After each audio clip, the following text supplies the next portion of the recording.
اعوذ باللہ من الشیطان الرجیم بسم اللہ الرحمن الرحیم یا معشر الجن والانس الم یأتکم رسل منکم یقصون علیکم آیاتی وینذرونکم لقاء یومکم ھذا قالوا شہدنا علی انفسنا وغرتهم الحیاۃ الدنیا وشہدوا علی انفسہم انہم کانوا کافرین۔ یہ جنات اور انسانوں کے گروہ، کیا تمہارے پاس خود تم میں سے وہ پیغمبر نہیں آئے تھے جو تمہیں میری آیتیں پڑھ کر سناتے تھے اور تم کو اسی دن کا سامنا کرنے سے خبردار کرتے تھے اسی دن کا سامنا کرنے سے خبردار کرتے تھے جو آج تمہارے سامنے ہے؟ وہ کہیں گے آج ہم نے خود اپنے خلاف گواہی دے دی ہے کہ واقعی ہمارے پاس پیغمبر آئے تھے اور ہم نے انہیں جھٹلایا تھا، اور در حقیقت ان کو دنیاوی زندگی نے دھوکے میں ڈال دیا تھا، اور اب انہوں نے خود اپنے خلاف گواہی دے دی ہے کہ وہ کافر تھے۔ انسانوں میں تو پیغمبروں کا تشریف لانا واضح ہے۔ اس آیت کی وجہ سے بعض علماء کا کہنا ہے کہ جنات میں بھی حضرت صلی اللہ علیہ وسلم سے پہلے پیغمبر آتے رہے، اور دوسرے حضرات کا کہنا یہ ہے کہ باقاعدہ پیغمبر تو جنات میں نہیں آئے، لیکن انسانوں میں جو پیغمبر بھیجے گئے وہی جنات کو تبلیغ کرتے تھے، اور جو جنات مسلمان ہو جاتے وہ پھر انبیاء کرام کے نمائندے بن کر دوسرے جنات کو بھی تبلیغ کرتے تھے، جیسا کہ سورہ جن میں تفصیل سے مذکور ہے۔ آیت کی روح سے دونوں احتمال ممکن ہیں، کیونکہ آیت کا مقصد یہ ہے کہ انسانوں اور جنات دونوں کو تبلیغ کا حق ادا کر دیا گیا، اور وہ دونوں طرح ممکن ہیں۔ پیچھے آیت نمبر 23 میں گزرا ہے کہ وہ شروع میں جھوٹ بولنے کی کوشش کریں گے، لیکن جب خود ان کے ہاتھ پاؤں ان کے خلاف گواہی دے دیں گے تو وہ بھی سچ کہنے پر مجبور ہو جائیں گے۔ تفصیل کے لیے آیت نمبر 23 کا حاشیہ ملاحظہ فرمائیے۔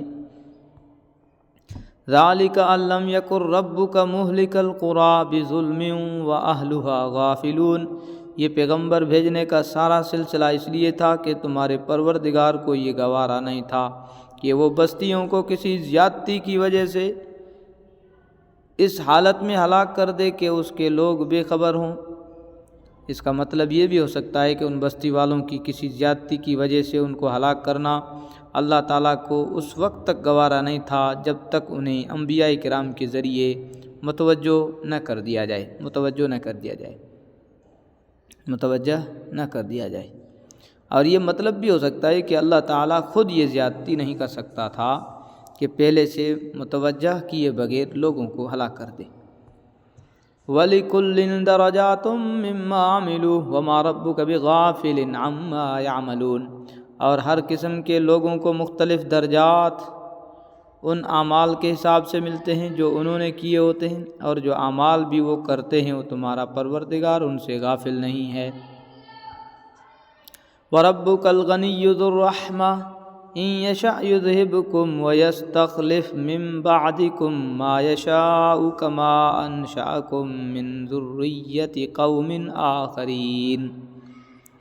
اور تمہارا پروردگار ایسا بے نیاز ہے جو رحمت والا بھی ہے، اگر وہ چاہے تو تم سب کو دنیا سے اٹھا لے اور تمہارے بعد جس کو چاہے تمہاری جگہ لے آئے، جیسے اس نے تم کو کچھ اور لوگوں کی نسل سے پیدا کیا تھا۔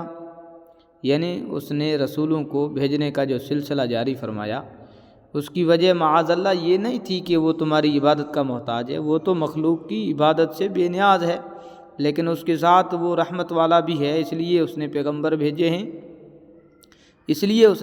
بھیجے ہیں کہ جو بندوں کو اس صحیح راہ عمل کی طرف متوجہ کرتے رہیں، جس میں ان کی دنیا اور آخرت دونوں کے لیے بہتری کا سامان ہو۔ جس طرح آج کے تمام لوگ ان لوگوں کی نسل سے ہیں جن کا اب کوئی پتہ نشان باقی نہیں رہا، اسی طرح اللہ تعالیٰ کو یہ بھی قدرت ہے کہ آج کے تمام لوگوں کو ایک ہی مرتبہ میں ختم کر کے دوسری قوم پیدا کر دے، لیکن وہ اپنی رحمت کی وجہ سے ایسا نہیں کر رہا۔ انما توعدون لآت وما انتم بمعجزین۔ انما توعدون لآت وما انتم بمعجزین۔ یقین رکھو کہ جس چیز کا تم سے وعدہ کیا جا رہا ہے اس کو آنا ہی آنا ہے، اور تم اللہ کو عاجز نہیں کر سکتے۔ اس سے مراد آخرت اور جنت اور جہنم ہے۔ قل یا قوم اعملوا علی مکانتکم انی عامل فسوف تعلمون من تکون له عاقبۃ الدار انہ لا یفلح الظالمون۔ اے پیغمبر ان لوگوں سے کہو، اے میری قوم، تم اپنی جگہ اپنے طریقے کے مطابق عمل کرو، میں اپنے طریقے کے مطابق عمل کر رہا ہوں، پھر جلد ہی تمہیں معلوم ہو جائے گا کہ اس دنیا کا انجام کس کے حق میں نکلتا ہے۔ یہ حقیقت اپنی جگہ ہے کہ ظالم لوگ فلاح نہیں پاتے۔ وَجَعَلُوا لِلَّهِ مِمَّا ذَرَأَ مِنَ الْحَرْثِ وَالْأَنْعَامِ نَصِيبًا فَقَالُوا هَذَا لِلَّهِ بِزَعْمِهِمْ وَهَذَا لِشُرَكَائِنَا فَمَا كَانَ لِشُرَكَائِهِمْ فَلَا يَصِلُ إِلَى اللَّهِ وَمَا كَانَ لِلَّهِ فَهُوَ يَصِلُ إِلَى شُرَكَائِهِمْ سَاءَ مَا يَحْكُمُونَ۔ اور اللہ نے جو کھیتیاں اور چوپائے پیدا کیے ہیں، ان لوگوں نے ان میں سے اللہ کا بس ایک حصہ مقرر کیا ہے، چنانچہ بزعم خود یوں کہتے ہیں کہ یہ حصہ تو اللہ کا ہے اور یہ ہمارے ان معبودوں کا ہے جن کو ہم خدائی میں اللہ کا شریک مانتے ہیں۔ پھر جو حصہ ان کے شریکوں کا ہوتا ہے وہ تو کبھی اللہ کے پاس نہیں پہنچتا، اور جو حصہ اللہ کا ہوتا ہے وہ ان کے گھڑے ہوئے معبودوں کو پہنچ جاتا ہے۔ ایسی بری بری باتیں ہیں جو انہوں نے طے کر رکھی ہیں۔ یہاں سے آیت نمبر 144 تک عرب کے مشرکین کی کچھ بے بنیاد رسموں کا بیان ہے۔ ان لوگوں نے کسی معقول اور علمی بنیاد کے بغیر مختلف کاموں کو من گھڑت اسباب کی بنیاد پر حلال یا حرام قرار دے رکھا تھا۔ مثلاً خود اپنی اولاد کو انتہائی سنگ دلی سے قتل کر دیتے تھے۔ اگر لڑکی پیدا ہوئی تو اسے اپنے لیے بڑی شرم کی بات سمجھ کر اسے زندہ زمین میں دفن کر دیتے تھے۔ بعض لوگ اس وجہ سے بھی لڑکیوں کو دفن کر دیتے تھے کہ ان کا عقیدہ یہ تھا کہ فرشتے اللہ کی بیٹیاں ہیں، اس لیے انسانوں کے لیے مناسب نہیں ہے کہ وہ لڑکیاں رکھیں۔ تو لڑکوں کو بعض اس وجہ سے قتل کر ڈالتے تھے کہ ان کو کہاں سے کھلائیں گے۔ اور کچھ لوگ ایسے بھی تھے جو یہ نظر مان لیتے تھے کہ ہمارا جو 10واں لڑکا ہوگا اسے اللہ یا بتوں کے نام پر ذبح کر دیں گے۔ اس کے علاوہ اپنے مویشیوں اور کھیتیوں کی پیداوار کے بارے میں بھی عجیب و غریب عقیدے گھڑے رکھے تھے۔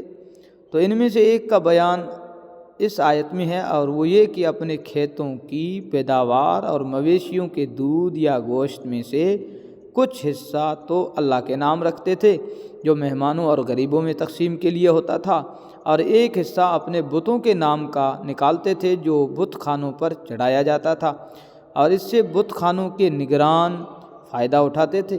اول تو یہ بات ہی بیہودہ تھی کہ اللہ کے ساتھ بتوں کو شریک کر کے ان کے نام پر پیداوار کا کچھ حصہ رکھا جائے۔